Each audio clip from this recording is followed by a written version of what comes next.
کسی قوم پہ جوؤں کا عذاب آیا، کسی پہ یہ خرک، یہ الرجی، اور کسی پہ بھوک پیاس کا، کسی پہ ہر قسم کا، اور کئی قوموں پہ تو اس طرح عذاب آیا کہ وہ رات کو سوئے اور صبح زندہ نہیں اٹھے۔ اور اگر کوئی بدکاری کرتا تو اس پہ، اس کے ماتھے پہ یا اس کے جسم پہ کسی اعضاء پہ لکھ دیا جاتا قدرت کی طرف سے کہ یہ بندہ بدکار ہے۔ اگر کوئی غیبت والا چغلی کرتا تو اس پہ بھی یہ نصب کر دیا جاتا کہ یہ بندہ یہ فعل کرتا ہے۔ اگر کوئی بندہ جو عمل فعل کرتا تو اس پہ یہ نصب کر دیا جاتا کہ یہ خامی اس بندے کے اندر ہے۔ لیکن رحمت للعالمین آقا صلی اللہ تعالی علیہ وسلم کی رحمت، آپ صلی اللہ تعالی وسلم کی کریمی کہ آپ کی امت کے عیبوں پہ پردہ ڈال دیا گیا، لیکن بروز حشر حساب ہوگا۔ یہ حضور نے گوارا نہیں کیا، حضور سید عالم صلی اللہ علیہ وسلم نے یہ پسند نہیں فرمایا کہ میرا امتی باندر بن جائے۔ یہ حضور نے پسند نہیں فرمایا کہ میرا امتی رچھ بن جائے۔ یہ حضور نے پسند نہیں فرمایا کہ میرا امتی سور بن جائے۔ یہ حضور نے نہیں پسند فرمایا۔ کیا آج ہم اس دور کے اندر اس چیز کی ججمنٹ کر رہے ہیں کہ آج ہم میں کون کون سی وہ خامیاں نہیں ہیں؟ کیا لوگ شراب نہیں پی رہے؟ کیا لوگ سود کا کاروبار نہیں کر رہے؟ کیا لوگ چوری نہیں کر رہے؟ کیا لوگ غریبوں کے حقوق نہیں ضبط کر رہے؟ کیا لوگ بے عملی کی طرف زیادہ رجحان نہیں کر رہے؟ کیا لوگ آج کون سا ایسا برا فعل ہے جو نہیں کر رہے؟ تو ایک ہی وجہ ہے جو رب نے فرمایا وَمَا أَرْسَلْنَاكَ إِلَّا رَحْمَةً لِّلْعَالَمِينَ کہ میرے محبوب ہم نے آپ کو رحمت بنا کر بھیجا ہے تمام جہانوں کے لیے۔ تو جس حبیب کی رحمت کے صدقے ہم سب کے عیب چھپے بیٹھے ہیں، جس محبوب کی کریمی کے صدقے آج ہم سب خوشحال بیٹھے ہیں، یا کوئی سسٹم نہیں بدلا، کوئی شکل نہیں بدلی، کسی کی پیشانی پہ نہیں لکھا گیا، کسی کی زبان پہ نہیں لکھا گیا کہ یہ سور ہے، یہ باندر ہے، یہ سود خور ہے، یہ بدکار ہے، نہیں۔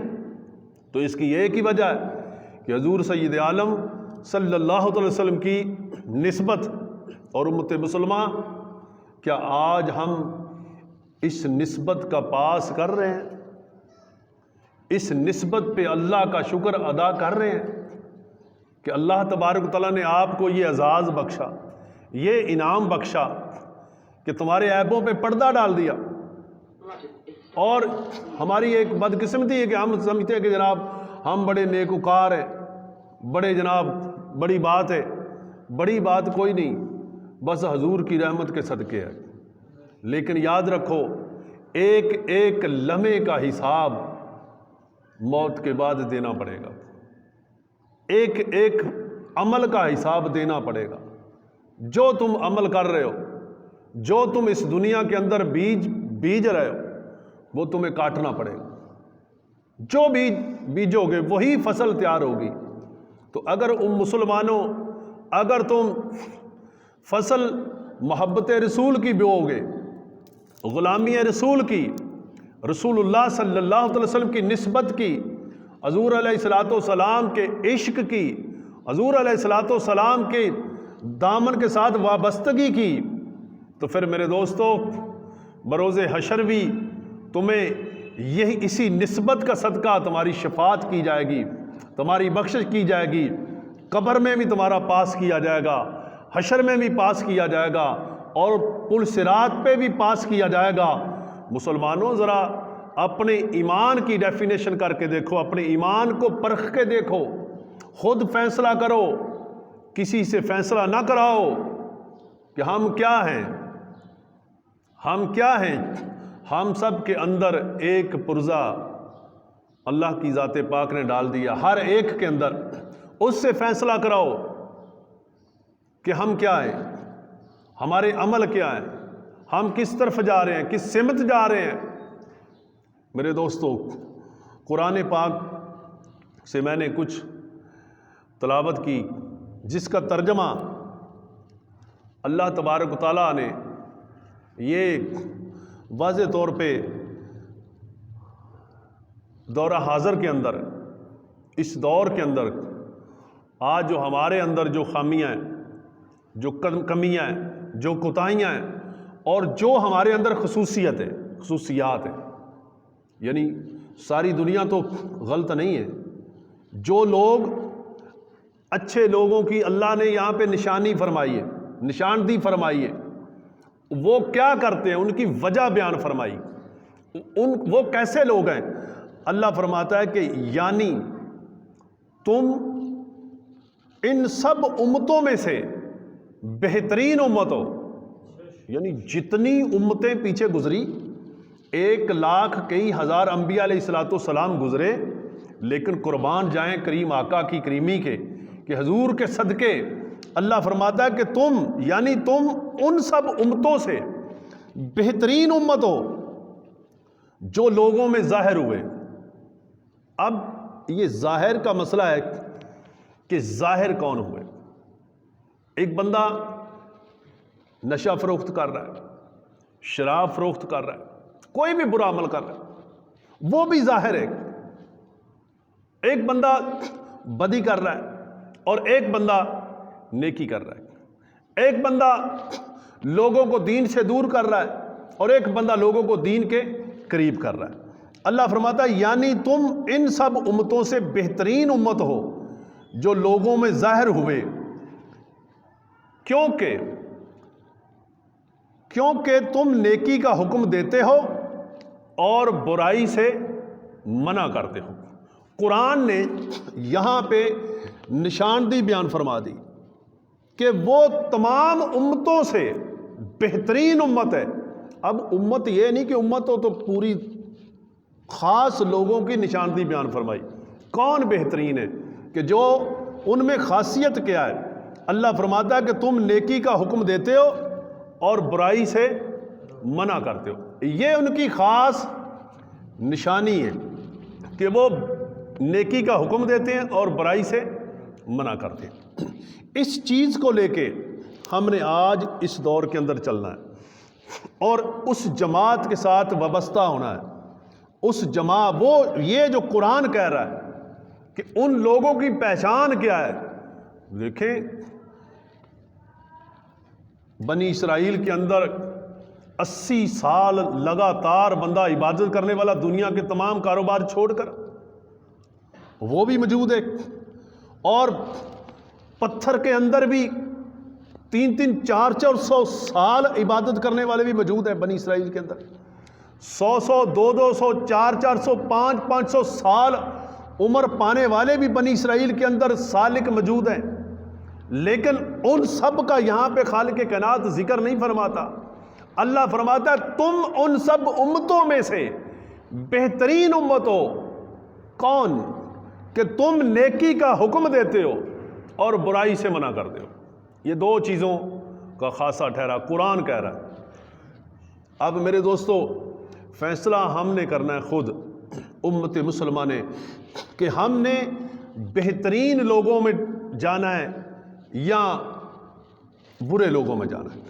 اللہ نے دیکھیں شان دیکھیں کتنی ہے کہ 1,00,000 کئی ہزار انبیاء علیہ السلام تشریف لے کر آئے، ہر نبی کی امتی آئے، ہر نبی کی امتیں آئیں، ہر نبی کی امت میں بڑے بڑے نیک برگزیدہ بندے ٹھہرے، مگر خالق کائنات یہاں پہ بیان فرماتا کہ تم سب امتوں میں سے بہترین امت ہو۔ کیوں؟ کہ تم نیکی کا حکم دیتے ہو اور برائی کا سے منع کرتے ہو۔ ہمارے شیخ المشائخ سیدی و مرشدی سید امیر طیب علی شاہ بخاری، آپ نے ہمیں کتنا بڑا یہ انعام بخشا کہ ہمیں دعوت و تبلیغ پہ لگا دیا۔ یہ قرآن سرٹیفکیٹ دے رہا ہے، یہ قرآن اعزاز بخش رہا ہے، یہ قرآن ایک بندے کو سند دے رہا ہے، یہ قرآن بندے کو عزت دے رہا ہے، قرآن بندے کو مقام دے رہا ہے، قرآن بندے کو ایک سند دے رہا ہے۔ اور ہمارے شیخ نے فرمایا کہ بیلیو، نبی کریم علیہ الصلوۃ والسلام کے فروغ عشق محبت رسول کے لیے تم دن رات اپنا وقف کر دو، دن رات تبلیغ کرو۔ کس چیز کی؟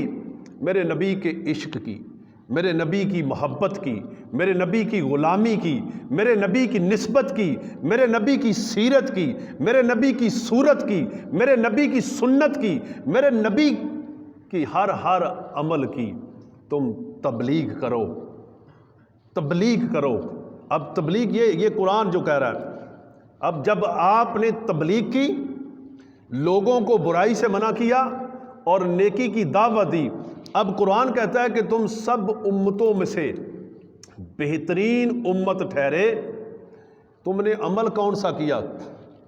تم نے نیکی کی دعوت دی اور برائی سے لوگوں کو منع کیا۔ آج اس دور کے اندر، دورہ حاضر کے اندر، ہمیں صوفیاء کی تعلیمات سے ہمیں سبق سیکھنا پڑے گا۔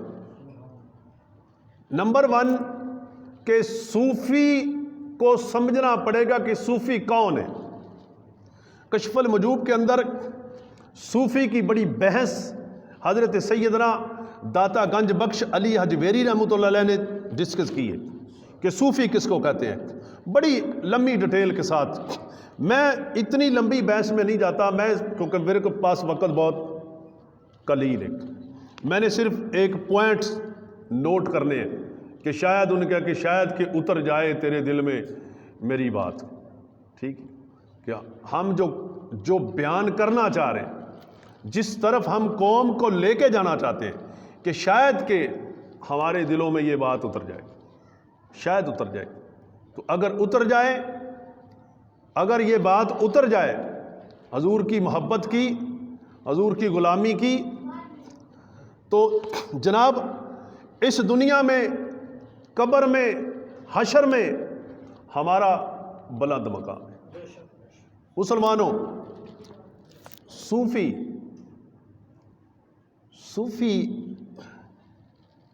کی تعریف کیا ہے؟ صوفی ہوتا کیا ہے؟ صوفی کی سب سے بڑی نشانی یہ ہے کہ صوفی نبی اکرم صلی اللہ تعالی علیہ وسلم کے عشق میں رنگا ہوتا ہے۔ دوسری کہ صوفی اللہ کے سوا کسی کا اپنے دل میں خوف نہیں رکھتا، وہ لا خوفن ہوتا ہے۔ اب آگے صوفیاء نے دین پھیلایا۔ آج حضرت بابا ہاشم علی شاہ صاحب رحمۃ اللہ علیہ ان کا سالانہ عرس مبارک ہے، اور ہم عرس کے بیسیکل معنی تو شادی کے ہیں۔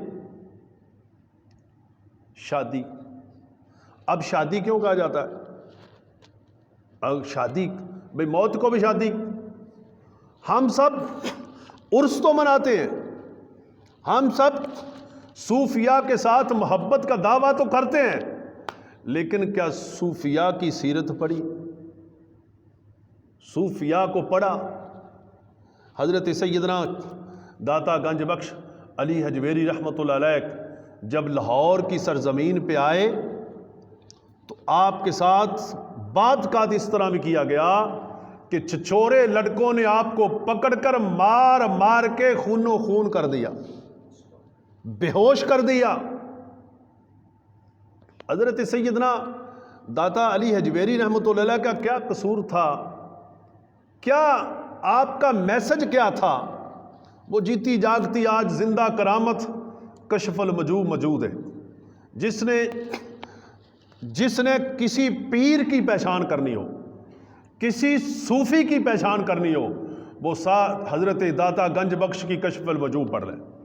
بلکہ حضرت خواجہ غریب نواز حضرت معین الدین چشت رحمۃ اللہ علیہ آپ فرماتے کہ جسے کامل شیخ نہ ملے، ہم تو کامل شیخ تو ہم تلاش ہی نہیں کرتے کہ کامل تلاش کریں گے تو ہمیں نماز پڑھنی پڑے گی، کامل تلاش کریں گے تو ہمیں برائی سے ہٹنا پڑے گا، کامل تلاش کریں گے تو ہمیں بدکاری سے ہٹنا پڑے گا، کامل کی تو صحبت کے ہم قریب ہی نہیں جاتے۔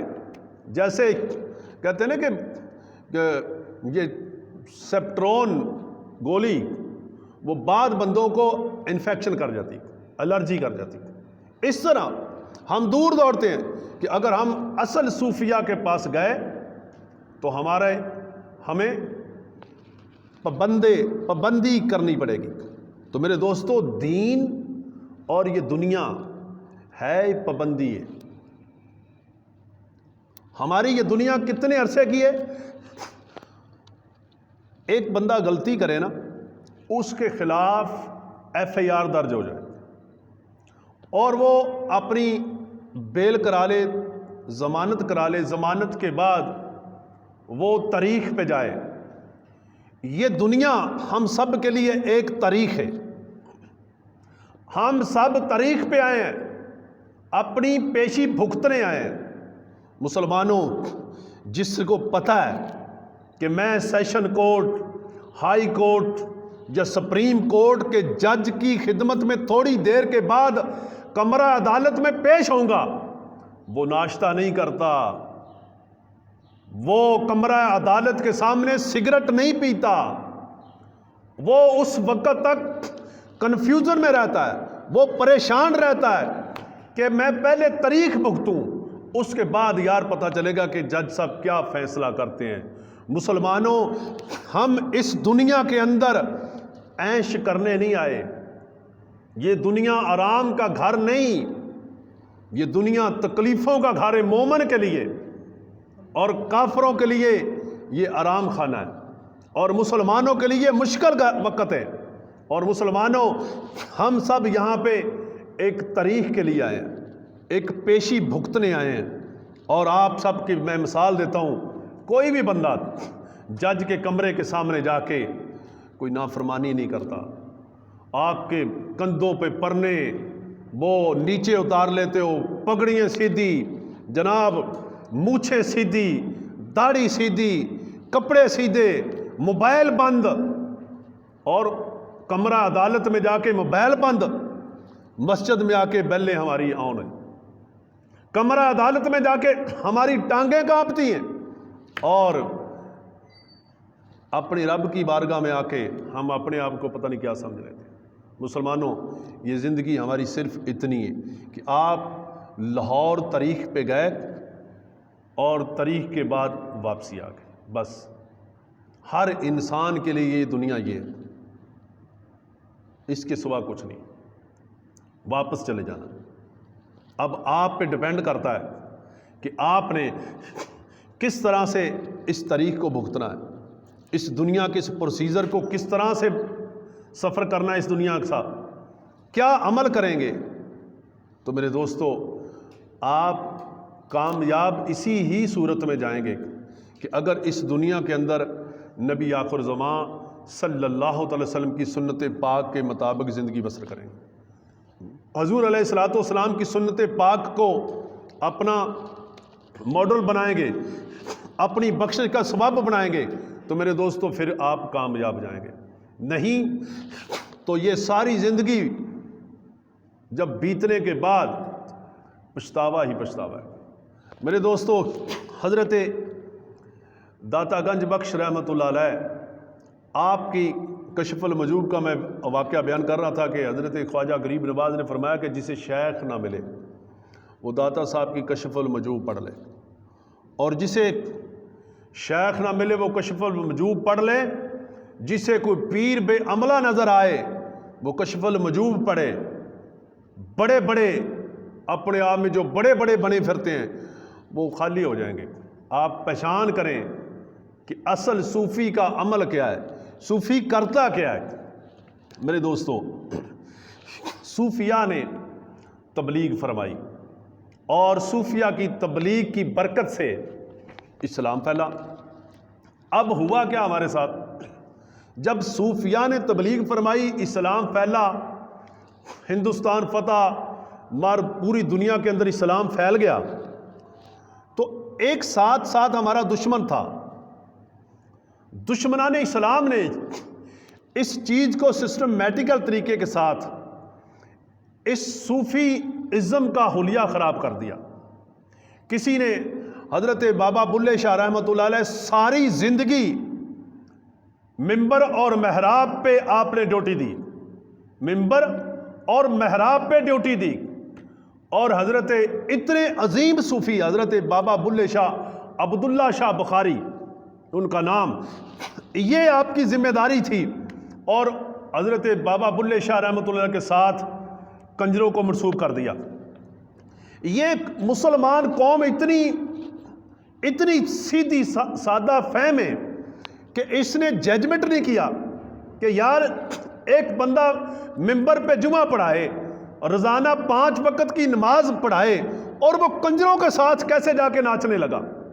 یہ چیز سسٹمیٹیکل طریقے کے ساتھ ہمارا ایک موٹو، ہمارا ایک سسٹم کو بدل دیا گیا، ہمارے ایمان کے اندر ایک خلا پیدا کر دیا گیا، کمزوری پیدا کر دی گئی، جو صوفی ازم تھا اسے کمزور کر دیا گیا، اس کی تصویر کو خراب کر دیا گیا۔ جناب یہ ناچنا بھی ٹھیک ہے، یہ کام بھی جائز ہے، یہ کام بھی جائز ہے، یہ صوفیوں کی لینیں بنا دی۔ یہ سلسلہ چلتا چلتا آج اس دورہ حاضر کے اندر اتنی شاید اتنی مشکل کہ پہلے کافروں کے دور میں شاید اس وقت کے تبلیغ کرنے والوں کو نہ مشکل پیش آتی ہو، جتنی آج ہمیں مسلمانوں کو تبلیغ کر کے، جبکہ مسلمانوں کو تبلیغ نہیں بنتی، تبلیغ کافروں کو کی جاتی ہے، مسلمانوں کی اصلاح کی جاتی، اور ہمیں اصلاح کرنے میں اتنی دشواریاں پیش ہیں کہ جناب بہت قدم قدم پہ مشکلات، اتنا ہم صوفیاء کے سسٹم کو غلط سمجھ چکے ہیں کہ ہمیں صحیح معنوں میں جو صوفی سسٹم ہے اس کو سمجھانے کے لیے بہت مشکل ہے۔ میں حضرت کرما والا شریف سے، ہم آ رہے تھے 2-3 دوست، حضرت کرما والا شریف سے نکلے تو جی ٹی روڈ پہ آ رہے تھے، تو ایک جرمنی کا ایک وفد تھا، انگریز تھے، واللہ عالم وہ غیر مسلم تھے یا مسلمان تھے، لیکن تھے انگریز۔ ایک لیڈیز تھی، ایک جینٹس تھا، تیسرا بندہ ان کے ساتھ پاکستانی تھا، وہ پاکستانی مترجم تھا۔ مترجم سمجھتے کسے کہتے ہیں؟ ترجمہ کرنا، انگلش کی ٹرانسلیشن کر کے وہ لوگوں کو بتاتا تھا کہ یہ فلاں ہیں فلاں فلاں ہیں۔ ہماری گاڑی کے پیچھے انہوں نے گاڑی لگائی، اور پتو ٹول پلازا جب ہم نے کراس کیا تو ہم نے کوئی بوٹے لینے تھے، انہوں نے آ کے ہماری گاڑی کے ساتھ گاڑی کے بریک لگا دی۔ جب بریک لگا دی ہم پریشان بھی، آ رہی ہیں کیا وجہ ہے؟ وہ اترے، وہ خود نہیں آئے، وہ جو پاکستانی تھا ان کا جو مترجم، وہ ہمارے پاس آیا، اس نے آگے ہمارے ساتھ سلام لیا، کہتا ہے کہ جناب یہ جرمنی سے کوئی نا یہ ریسرچ کر رہے ہیں، اور یہ صوفی ازم کو بہت لائک کرتے ہیں، صوفیوں کو بہت پسند کرتے ہیں، ٹھیک ہے؟ تو آپ کے ہم پیچھے لگے ہیں رنالہ سے، تو آپ کی گاڑی قابو نہیں آ رہی تھی، یہاں آ کے آپ نے بریک لگائی، تو یہ چاہتے ہیں کہ آپ کے ساتھ کوئی ڈسکس کرنا، یہ صوفیوں کو پسند کرتے ہیں۔ اچھا، ہم نے کہا بڑی خوشی کی بات ہے، انہوں نے ہمارے ساتھ سلام لیا، بڑی خوشی کے ساتھ تصویریں لی کہ جناب، وہ کہتے کہ یہ جا کے جرمنی میں، وہاں جرمنی میں جا کے لوگوں کو بتائیں گے